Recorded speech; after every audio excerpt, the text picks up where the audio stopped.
welcome to a new episode of the Beyond Babylon podcast, your eye-opening tour into the world of the Near East.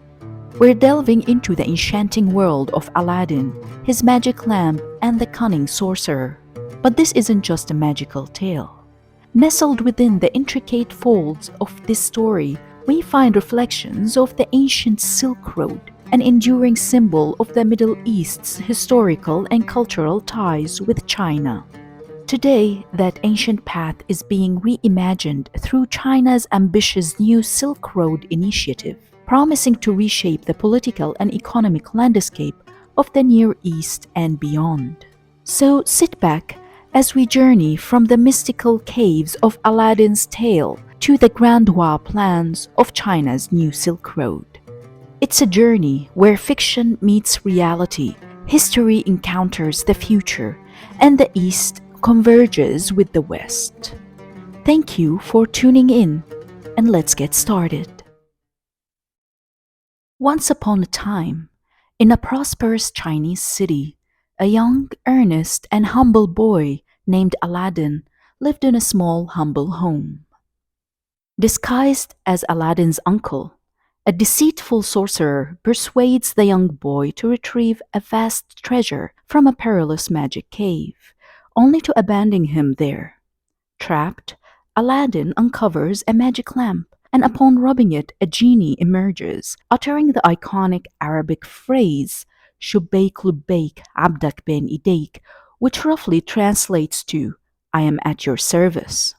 With the genie's aid, Aladdin escapes the cave, and later, uses its powers to live comfortably, win the heart of Princess Badr al-Budur, and even foil the sorcerer's malicious plot to steal back the lamp.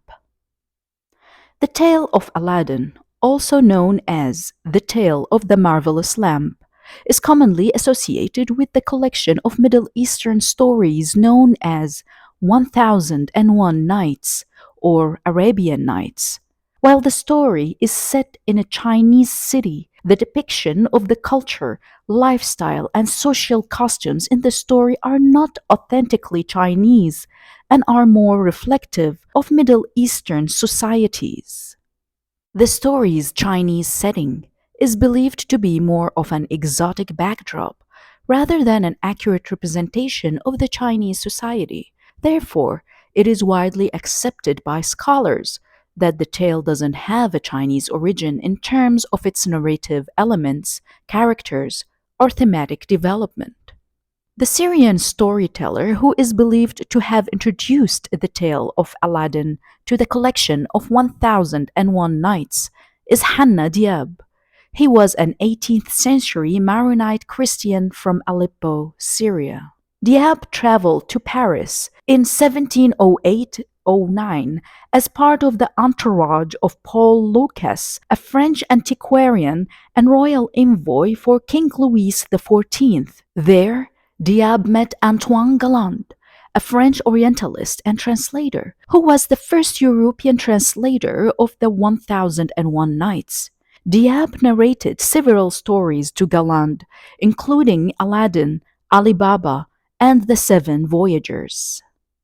The exact reasons why Hanna Diab, the Syrian storyteller, chose to set the story of Aladdin in China are not definitely known. One hypothesis is that the distant and exotic East held a great fascination for Middle Eastern and European audiences, making China a compelling setting for an adventure story.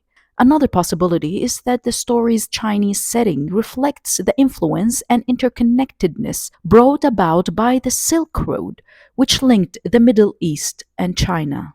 Historically, the Silk Road was not a single path, but a complex network of trade routes connecting China with various parts of the world, including Europe, Africa, and of course, the Near East. Cities in the Near East such as Baghdad, Damascus, and Palmyra, among others, were vital nodes in this network. Goods from China like silk, spices, and porcelain were traded for Near Eastern goods such as frankincense, myrrh, and precious metals and gemstones.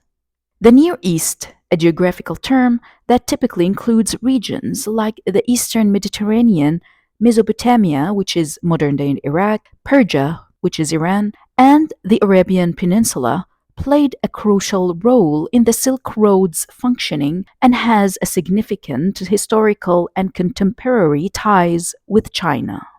The Silk Road wasn't controlled by a single entity, but rather was a network of trade routes from the 2nd century BC to the 18th century AD, spanning thousands of miles, touching numerous empires, kingdoms, and tribes like the Chinese dynasties, the Roman Empire, the Persian Empire, the Mongol Empire, the Turkic and Mongol Khanates, the Venetian and Genoese city-states, and the Islamic caliphates.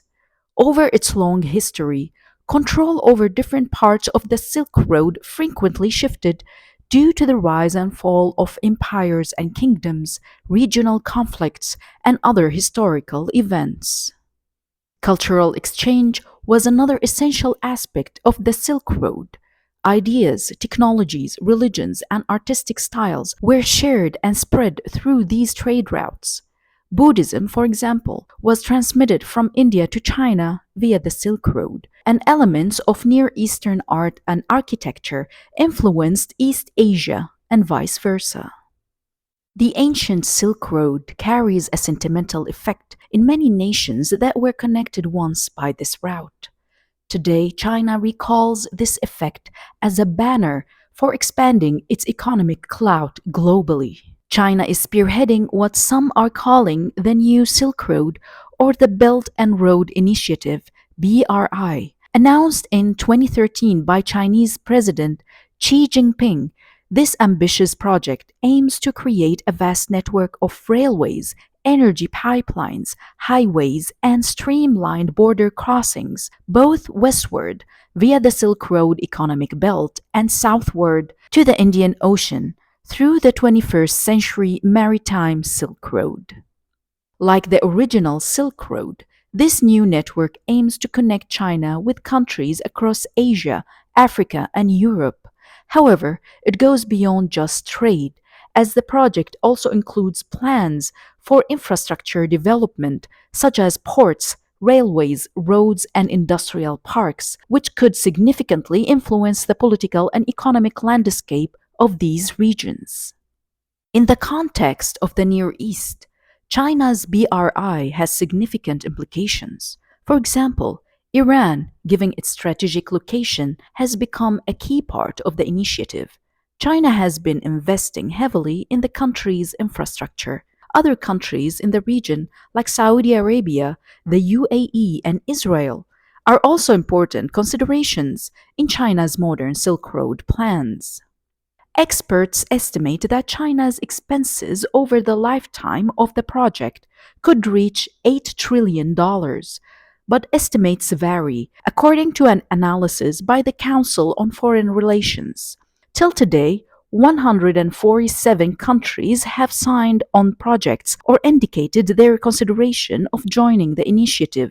These countries account for two-thirds of the world's population.